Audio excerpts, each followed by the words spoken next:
وہ صرف ہمارے مردوں کے لیے ہے اور ہماری عورتوں کو اس کا کھانا حرام ہے، اور اگر وہ بچہ مرا ہوا ہو تو سب اس میں شریک ہیں، یعنی اسے مرد اور عورتیں سب کھائیں۔ ان قریب اللہ انہیں ان کی اس تجویز پر سزا دے گا، بے شک وہ حکمت والا ہے۔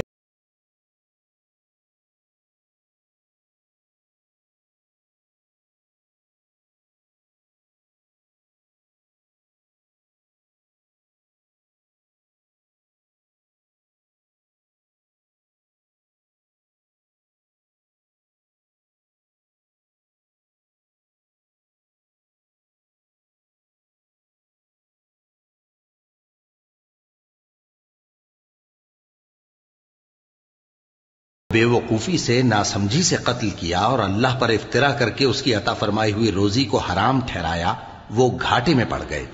وہ بلا شبہ گمراہ ہیں اور ہدایت یافتہ۔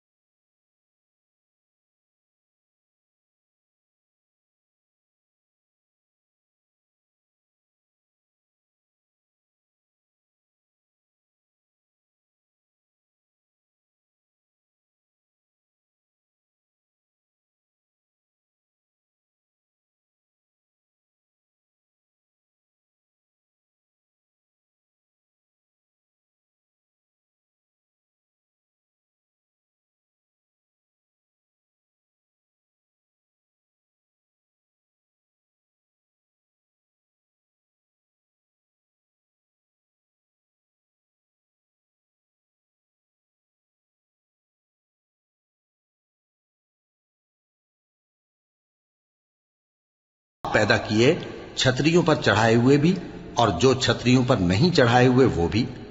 اور کھجور اور کھیتی جن کے طرح طرح کے پھل ہوتے ہیں، اور زیتون اور انار جو بعض باتوں میں ایک دوسرے سے ملتے جلتے ہیں اور بعض باتوں میں نہیں بھی ملتے۔ جب یہ چیزیں پھلیں تو ان کے پھل کھاؤ، اور جس دن پھل توڑو اور کھیتی کاٹو تو اس کا حق بھی اس میں سے ادا کرو، اور بیجا نہ اڑانا کہ اللہ بیجا اڑانے والوں کو دوست نہ۔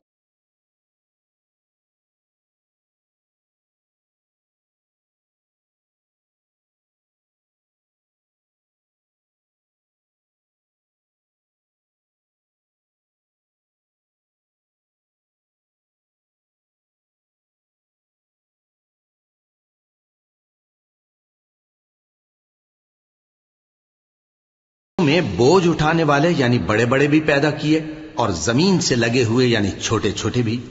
پس اللہ کا دیا ہوا رزق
دو دو بھیڑوں میں سے اور دو دو بکریوں میں سے،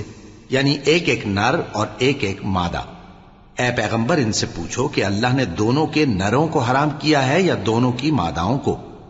یا جو بچہ ماداؤں کے پیٹ میں ہے اسے؟ اگر سچے ہو تو مجھے سند سے بتاؤ۔ اور دو دو اونٹوں میں سے اور دو دو گایوں میں سے،